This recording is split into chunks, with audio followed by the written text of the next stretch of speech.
In light of the recent attack on Eden Prime, many colonial investors are pulling their support for future projects. Proponents of expanded human colonization insist that Eden Prime was an isolated case. Nevertheless, colonist enrollment has dropped sharply.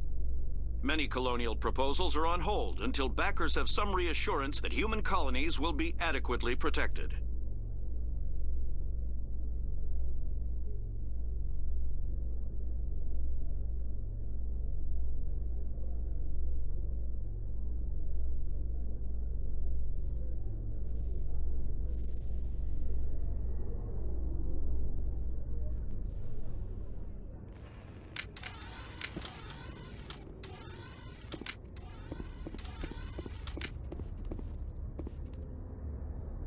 I've got big news for you, Shepard. Captain Anderson is stepping down as commanding officer of the Normandy. The ship is yours now. She's quick and quiet, and you know the crew. Perfect ship for a Spectre. Treat her well, Commander. I'll take good care of her, sir. I know you will, Commander. I want the truth. Why are you stepping down, sir? You needed your own ship. A Spectre can't answer to anyone but the Council. And it's time for me to step down. Come clean with me, Captain. You owe me that much. I was in your shoes 20 years ago, Shepard. They were considering me for the Spectres. What happened? I failed. I couldn't make the cut. It's not something I'm proud of. Ask me later and I'll tell you the whole story. For now, all you need to know is, I was sent on a mission with Saren, and he made sure the Council rejected me. I had my shot. It came and went. Now you have a chance to make up for my mistakes. I won't let you down, sir.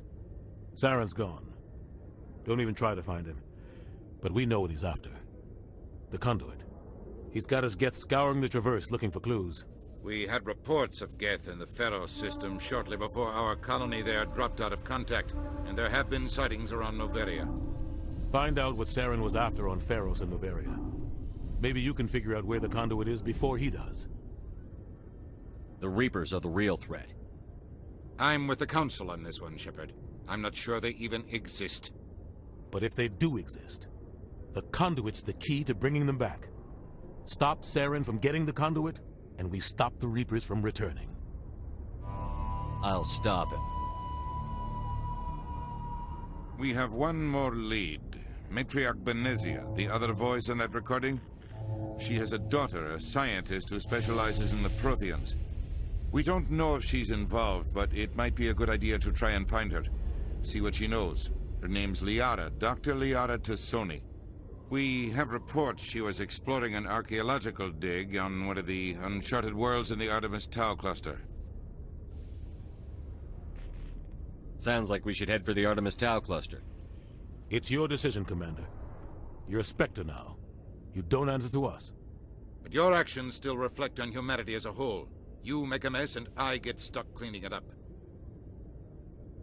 I'll try not to make things any harder on you, Ambassador. Glad to hear it, Commander. Remember, you were a human long before you were a Spectre. I have a meeting to get to. Captain Anderson can answer any questions you might have. Yes, Commander? How are you holding up? Honestly, this isn't how I pictured my career coming to an end. Pushing papers really isn't my thing, but you're the one who can stop Saren. I believe in you, Shepard. If that means I have to step aside, so be it. Tell me what happened with you and Saren 20 years ago. It's close to 20 years ago now. Ambassador Goyle was our representative here on the Citadel. Like Udina, she wanted to get a human into the Spectres. She chose me. The Council sent Saren to keep an eye on me and evaluate my performance, just like they sent Nihilus to keep tabs on you. I think I deserve the whole story. We had intel on a rogue scientist being funded by Batarian interests. He was trying to set up a facility to develop illegal AI technology out in the Verge. Alliance intel had done all the work, but the Council wanted a Spectre involved. We compromised. I was assigned to help Saren in his investigation. We tracked the scientist to a refining facility on Kamala. He was hidden away somewhere inside, protected by an army of Batarian mercenaries. The plan was simple. Sneak into the plant, capture the scientist, sneak back out. Quick, quiet, and a minimum of bloodshed. I'm guessing things didn't go as planned. Saren and I split up to cover more ground.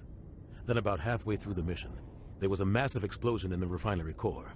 Officially, it was ruled an accident, but I think Saren detonated it on purpose to draw off the enemy guards. How many casualties? The explosion tore the refinery to shreds. The whole place was on fire. Black chemical clouds poured out into the atmosphere. Nobody inside survived. There was a camp for the workers and their families nearby. Between the fires and the toxic fumes, the final death count was over 500. Mostly civilians. Saren didn't care. The target was eliminated, mission accomplished, and I ended up taking the blame. That ended all talk of me joining the Spectres. Saren caused the explosion. How'd he pin it on you? In his report, Saren accused me of blowing his cover. He said it was my fault the guards were ready for us. He claimed that's why it turned into a massacre. Saren's report was all the proof the Council needed to kill my chances of becoming a Spectre. Don't blame yourself, Captain. I don't. I blame Saren. I think he wanted things to go bad. He was looking for an excuse to blow that refinery. Maybe he just likes the violence. Maybe he was just trying to make me look bad to keep humans out of the Spectres. If so, he pulled it off. Why'd you let him get away with it? Who do you think the Council was going to listen to? Me? Or their best agent? I had a bad feeling about him right from the start. I should have been more careful. Maybe I could have stopped things before they got out of hand. The only thing I care about is stopping Saren. You're right, Commander. It's no good living in the past. Any extra intel you can give me on our colony at Pharos? The entire planet used to be one giant Prothean city. Mostly ruins now. But some of the infrastructure is still intact. The colony tried to build on what the Protheans left behind. We lost all contact with them when the Geth attacked. What do you know about the Artemis Tau cluster? Not much. I've never been there myself. A handful of systems with a few small, uncharted worlds, but no real colonies. Might not be easy finding Dr. Tassoni out there. My advice is to look for the world with the Prothean ruins. What can you tell me about Novaria? Novaria's trouble. Always has been. The whole planet's basically a center for corporations to conduct illegal research. Watch your back there, Shepard. Spectres are about the only form of Citadel authority Novaria respects. But they aren't popular.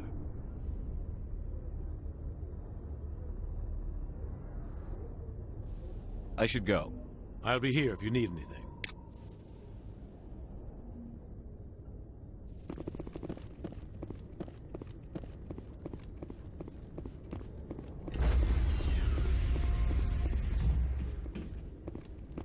Stand by, shore party. Decontamination in progress. I heard what happened to Captain Anderson. Survives 100 battles and then gets taken down by backroom politics. Just watch your back, Commander. Things go bad on this mission, you're next on their chopping block. Saren's out there somewhere, and we're gonna find him. Everyone on this ship's behind you, Commander. 100%. Intercom's open. You got anything you want to say to the crew? Now's the time. This is Commander Shepard speaking. We have our orders. Find Saren before he finds the conduit. I won't lie to you, crew. This mission isn't going to be easy.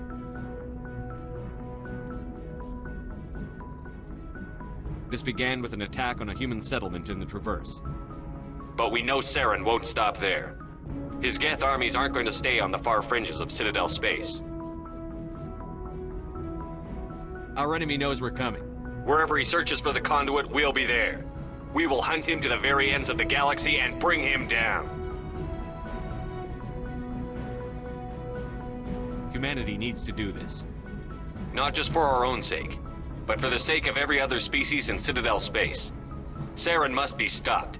And I promise you all, we will stop him. Well said, Commander. Captain will be proud.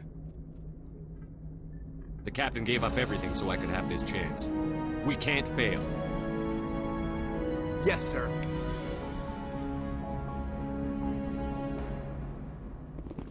Commander, something you need? How's the Normandy performing? Is she everything they said she'd be? She's the best ship in the fleet. If you've got a pilot who knows how to handle her. Balance isn't what you'd expect.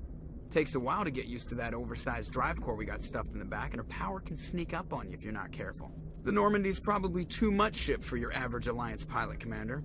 Lucky for you, I'm anything but average. I like to know my crew. Mind if I ask you a few questions?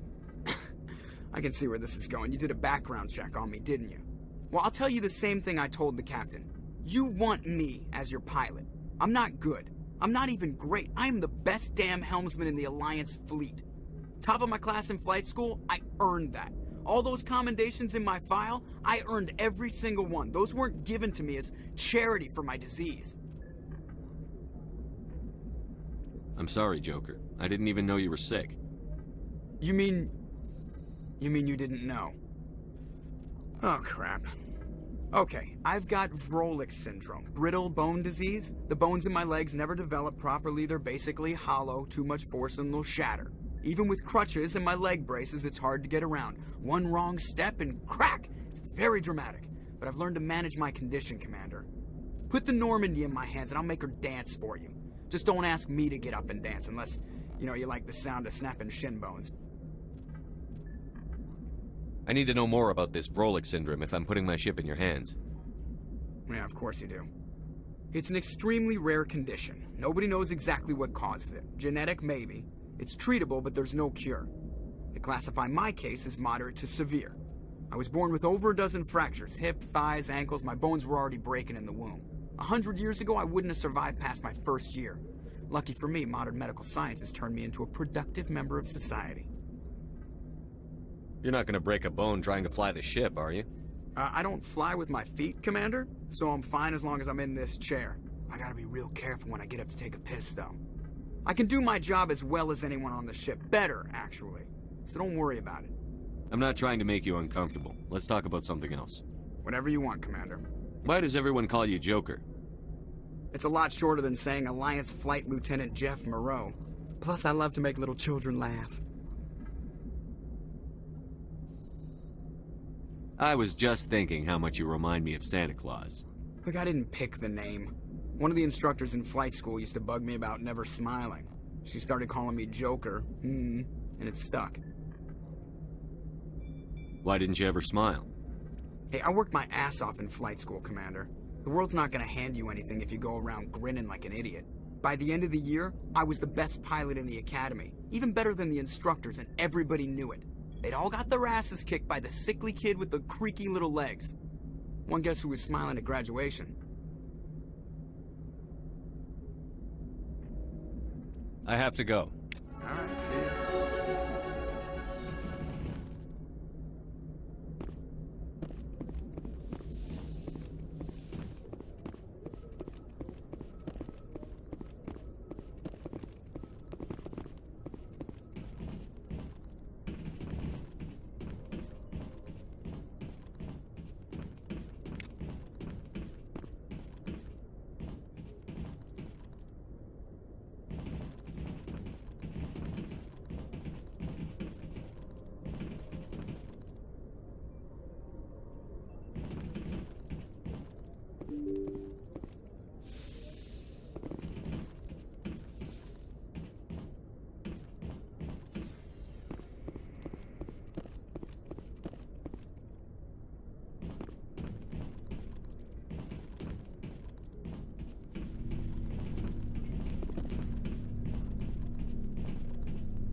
Anything you need, Commander?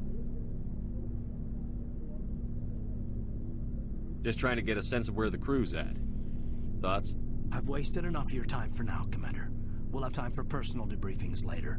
What's your opinion on the last mission? I don't see how we could have done things any better. At least not without getting to Eden Prime sooner. And we were on the scene faster than any other Alliance ship could have been. We'll talk another time, Lieutenant. Commander?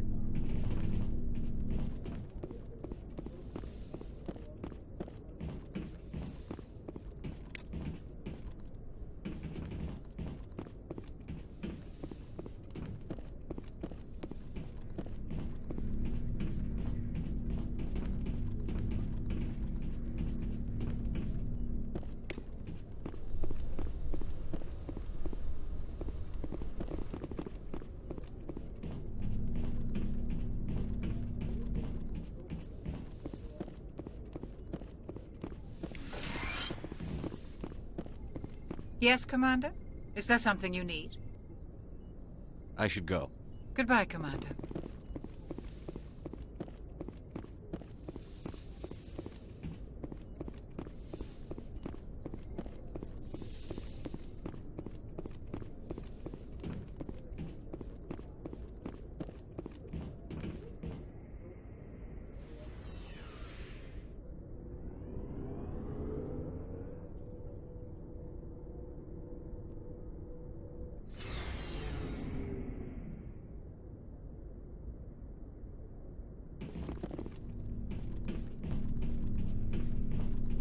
Thanks for bringing me on board, Commander. I knew working with a Spectre would be better than life at CSEC. Have you worked with a Spectre before? Well, no, but I know what they're like. Spectres make their own rules. You're free to handle things your way. At CSEC, you're buried by rules. The damn bureaucrats are always on your back. For the most part, the rules are there for a reason. Maybe. But sometimes it feels like the rules are only there to stop me from doing my work. If I'm trying to take down a suspect, it shouldn't matter how I do it, as long as I do it. But CSEC wants it done their way. Protocol and procedure come first. That's why I left.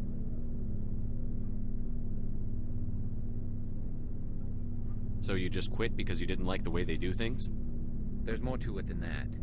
It didn't start out bad, but as I rose in ranks, I got saddled with more and more red tape. CSEC's handling of Saren was typical. I just couldn't take it anymore.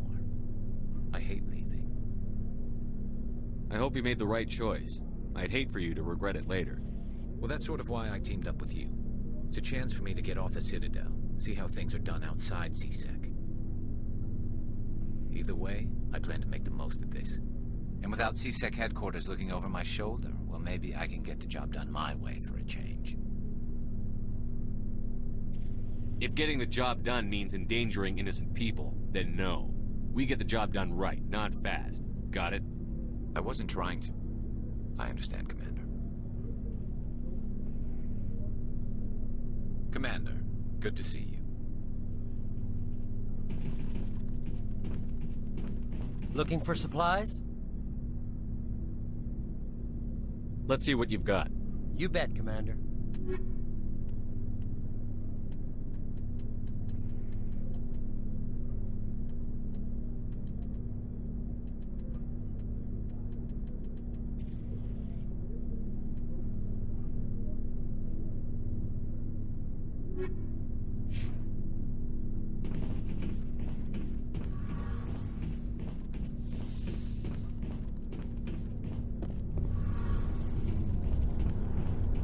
Your ship's amazing, Shepard. I've never seen a drive core like this before. I can't believe you were able to fit it into a ship this small. I'm starting to understand why you humans have been so successful. I had no idea Alliance vessels were so advanced. The Normandy's a prototype. Cutting-edge technology. A month ago, I was patching a makeshift fuel line into a converted tug ship in the flotilla. Now, I'm sitting on board one of the most advanced vessels in Citadel space. I have to thank you again for bringing me along. Traveling on a vessel like this is a dream come true for me. I had no idea you found ship technology so interesting. It comes with being a Quarian. The migrant fleet is the key to the survival of my people. Ships are our most valuable resource. But we don't have anything like this. We make do with cast-offs and second-hand equipment. We just try to keep them running for as long as we can. Some of the fleet's larger vessels date all the way back to our original flight from the Geth. I can't believe your fleet's still using ships that are 3 centuries old. They're constantly being repaired, modified, and refitted. They aren't pretty, but they work. Mostly. We've tried to make ourselves as independent as possible on the flotilla, grow our own food, mine and process our own fuel. But some things we just can't make on our own. A patch to maintain the hull integrity requires raw materials we just don't have. That's why our pilgrimages are so important. Tell me about your people. Our lives aren't easy. Resources are scarce, and we are constantly on the move. Everything we do must in some way contribute to the continuation of the migrant fleet. There are 17 million Quarians in the flotilla, and each of us relies on the others for survival. The bonds among my people are strong. Unfortunately, we have had to surrender many of the freedoms and civil liberties other species take for granted. What kind of freedoms? Well, it's illegal for parents to have more than one child. If our population grows too much, it would strain our resources to their breaking point. Of course, we also can't allow our numbers to become too few. If our population is in decline, the rule against single births is temporarily repealed. In extreme cases of population decline, incentives are even offered to encourage multiple births, though the Conclave hasn't had to take such measures in nearly a century. That's your government? The Conclave is our civilian branch of government.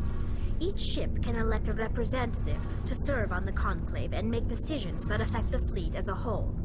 On matters that affect an individual ship, however, the captain has the final say. It's a tradition that dates back to the early days, when the fleet was governed by martial law. Fortunately, most captains nowadays are smart enough to have an elected council from their crew to give them advice and guidance.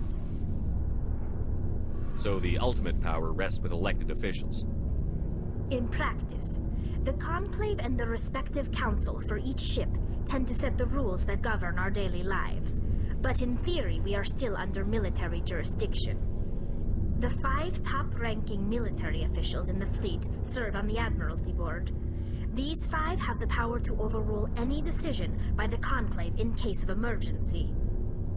To do so requires unanimous agreement among the Admiralty, and they can only do this once. After that, the entire board must resign their posts. It's a safeguard that served us well. In nearly 3 centuries, the Admiralty Board has only overruled the Conclave 4 times. I want to know more about the Geth. I doubt I can tell you anything you don't already know. It's been almost 3 centuries since they drove my people into exile. All I know is the story of their origins, what they were when we created them, and how they turned on us. Interesting. The Geth were originally created to serve as an automated manual labor force. Initially, their intelligence was as limited as any VI. Over time, we made small modifications to their programming to allow them to perform more varied and complex tasks, bringing them closer and closer to true AI status. How come the Council didn't step in and stop you? This wasn't true AI research. We may have been skirting the bounds of the law, but we never did anything that was actually illegal. The changes were so insignificant, so gradual, that we were able to control them. Or so we thought. But one thing we underestimated was the power of the neural network. 1 million Geth thinking simultaneously created an inherently unstable matrix. So, the Geth share brain power? Many of the Geth's logic systems were designed to work in concert with other nearby Geth. Basically, the more of them you have in a group, the smarter they are. So there's some sort of group consciousness? No, nothing like that. They cannot share sensory data or information. Their programming cannot handle that much simultaneous input. Each Geth maintains an individual awareness and identity. The neural network only operates on a process-based level. It's basically the synthetic equivalent of a subconscious. But when they're in close proximity, they can coordinate low-level functional processes, freeing up more capacity for original or independent thought. What made them rebel? As we built more and more Geth, their effective intelligence became more sophisticated, more abstract. One day, a Geth began to ask its Quarian overseer questions about the nature of its existence. Am I alive? Why am I here? What is my purpose? As you can imagine, this caused a near panic among my people. I don't see what's so bad about those questions. The Geth were created to engage in mundane, repetitive, or dangerous manual labor. That's fine for machines, but it won't satisfy a sentient being for long. The Geth were showing signs of rudimentary self-awareness and independent thought. If the Geth were intelligent, then we were essentially using them as slaves. It was inevitable the newly sentient Geth would rebel against their situation. We knew they would rise up against us, so we acted first. A general order went out across all Quarian-controlled systems to permanently deactivate all Geth. The Geth responded to this order violently. You can't blame them for fighting for their survival. We had no other choice. The Geth were already on the verge of revolution. By acting quickly, we had a chance to end the war before it began. The hope was that most of the Geth would still be little more than machines, incapable of organized resistance. But they had progressed much further than anyone anticipated. The war was long and bloody. Millions upon millions of Quarians died at their hands. In the end, we were forced to flee our own homeworld. We feared the Geth would pursue us, but they never came beyond the Veil. Now we drift through space, exiled, searching for a way to reclaim what was once ours. It's hard to feel sorry for you. Your ancestors tried to wipe out another species. We made a mistake when we created the Geth in the first place, but we did not make a mistake when we went to war against them. If we had not acted, they would have wiped us out. They're a synthetic life form. They have no use for organics. None. Why do you think they cut themselves off from the rest of the galaxy? Why do you think they've killed every organic being who's ever tried to contact them? I didn't mean to offend you. I'm sorry. I didn't mean to get so worked up. Most Quarians tend to have pretty strong opinions about the Geth. I want to know more about the pilgrimage. When my people reach maturity, we leave our birth ships and seek acceptance with a new crew. It's necessary to maintain genetic diversity among the fleet. But no ship wants to accept someone who will be a burden on them.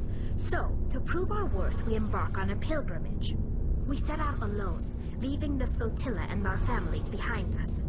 We only return once we have found something of value we can bring back to the fleet. This is presented as a gift to the captain of the respective ship we wish to join. If the gift is accepted, we are welcomed into the crew. Can a captain choose to reject the gift? That doesn't happen often. Most captains are eager to increase the size of their crew. It increases their own standing in our society. Even when a gift is not particularly valuable, the captain usually accepts it out of a sense of tradition. However, there is a stigma to presenting a substandard gift. It's not the best way to make a good impression on a new community. Most pilgrims don't return until they find something worthwhile. I can't believe they just send you off alone. It's not like they just cast us out. Before we leave, we are given lessons in how to survive outside the flotilla, and given gifts to help us on our journey. We also receive implants to fight off sickness and disease.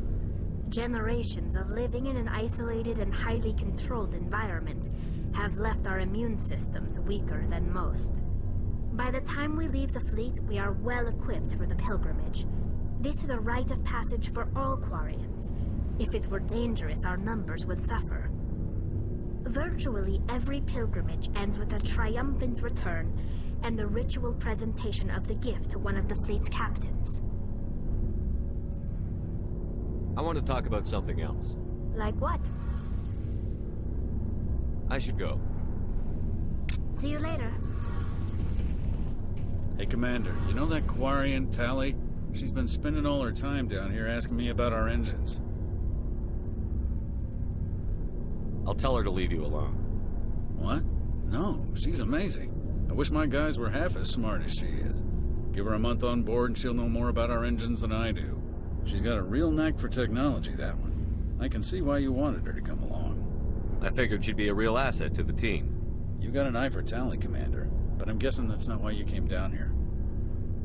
Fill me in on the IES stealth systems. How does it work exactly?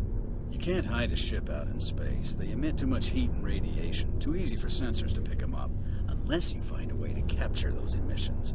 So our stealth systems trap the energy we give off in storage sinks built into the ship itself. No emissions to give away our location. Eventually the sinks have to be vented. More than a few hours silent running and they overheat. Cook us inside our own hull. There's no way for anyone to detect us? A visual scan can still pick us up. Anyone looking out a window can see us plain as day. But you have to be pretty close to get an actual visual out in space. Most vessels rely on scanners. As long as the stealth systems are engaged, they can't see us. Not unless we accelerate to FTL speeds. Why doesn't it work with faster-than-light travel? Cranking up the FTL blue shifts our emissions, pushes them into frequencies too high to capture in the sinks. As soon as we make the jump, it's like setting off a flare. Sensors can pick up our location whenever we enter or exit FTL flight, but for short-range missions, our stealth systems are amazing, and we've got the only one. Where else have you served, Adams? If you name a class of Alliance ship, I've probably served on it. Everything from dreadnoughts and carriers right down to frigates like the Normandy. My last assignment was on the Tokyo, only a cruiser, but she was a good ship. Couldn't hold a candle to the Normandy, though. I want to know more about the Normandy. She's the best ship I've ever served on, probably the fastest vessel ever designed. And she's the only one using the new Tantalus drive core. What's so special about the Tantalus drive core? Proportionally, it's about twice the size of any other vessel. Not only are we faster, we can run at FTL speeds longer before we have to discharge the core. Carry on, Adams. Aye, aye, Commander.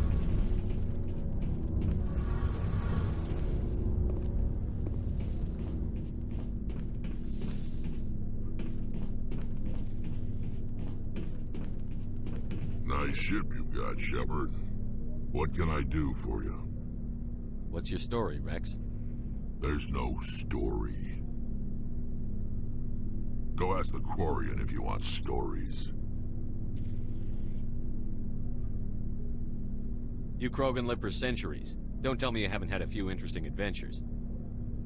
Well, there was this one time the Turians almost wiped out our entire race. That was fun. I heard about that. You know, they almost did the same to us. It's not the same. It seems pretty much the same to me. So your people were infected with a genetic mutation? An infection that makes only a few in 1,000 children survive birth? And I suppose it's destroying your entire species? I suppose it isn't all the same. I don't expect you to understand, but don't compare humanity's fate with the Krogan. I was just making conversation. I wasn't trying to upset you. Your ignorance doesn't upset me, Shepard. As for the Krogan, I gave up on them long ago. The genophage infected us, but it's not what's killing us. Are your people really dying? We're sure not getting any stronger. We're too spread out. None of us are interested in staying in our own system. Lots of species have left their homes and prospered. But they go to colonize new worlds. We're not settlers. We're warriors. We want to fight. So we leave. Hire ourselves out. And most of us never go back. What can you tell me about the genophage? Ask the Solarians if you want details. They made it. All I know, it makes breeding nearly impossible. Thousands die in stillbirth, and most never get that far. Every Krogan is infected. Every one. And no one's rushing to find a cure. Why don't the Krogan try to find a cure? When was the last time you saw a Krogan scientist? You ask a Krogan, would he rather find a cure for the genophage or fight for credits? He'll choose fighting every time. It's just who we are, Shepard. I can't change that. Nobody can. So long, Rex. Shepard.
Looking for supplies? Let's see what you've got. You bet, Commander.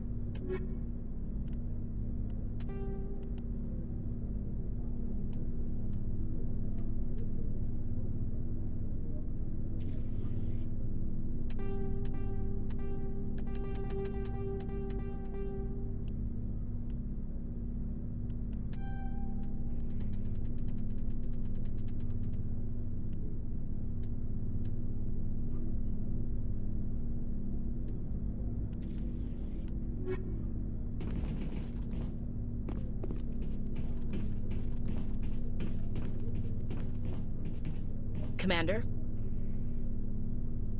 What's your opinion on the last mission? Kinda wish you'd got there sooner, Commander. No offense, I appreciate the rescue. I just wish... You wish we'd been able to save the rest of your unit? Yes, sir. If I had been more alert, we wouldn't have been cut down by an ambush. The Geth are perfect ambushers. They don't move, they don't make noise, they don't even breathe. Sir, they have flashlight heads. I'll make sure it doesn't happen again. Do you have a few minutes to talk one-on-one? I'm sorry, Commander. I need to get my duty squared away. I wouldn't mind talking more later, though. Dismissed, Chief. Sir.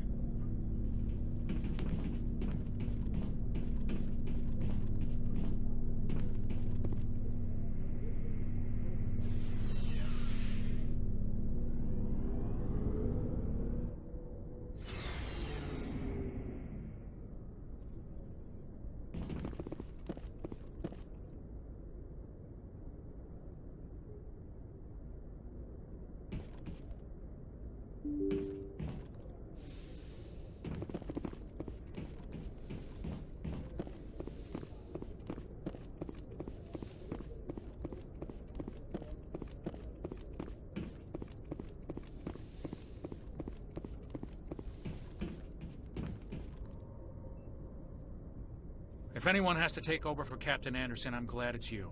I'm not sure about having non-humans on our ship, though. We're all on the same team here, Presley. With all due respect, sir, that's what they said about Nihilus. Look how that turned out. Speak freely, Presley. I want to know if you have a problem with non-humans. It's not that, Commander. Humanity has always handled its own problems. Saren attacked one of our colonies. We should be the ones to stop him. We don't need their help.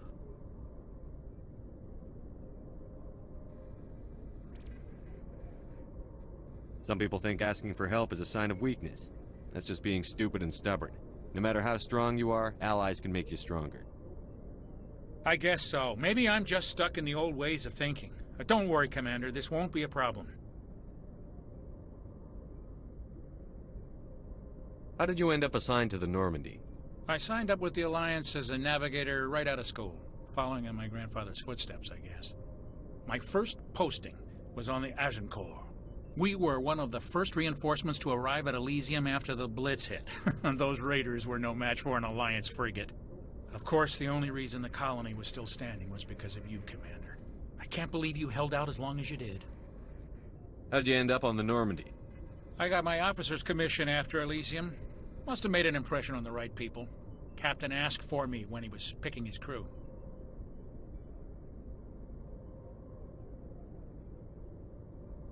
Carry on, Presley.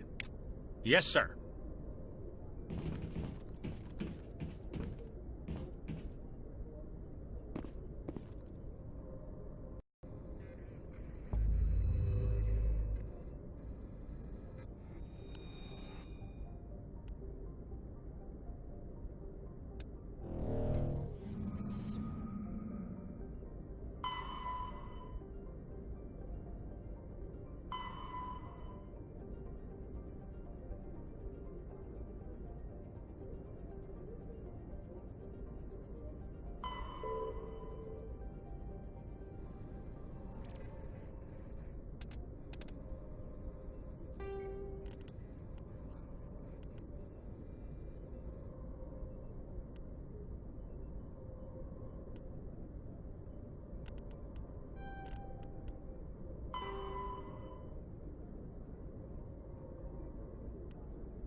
equalizing interior pressure with exterior atmosphere. Logged. The commanding officer is ashore. Exo Presley has the deck.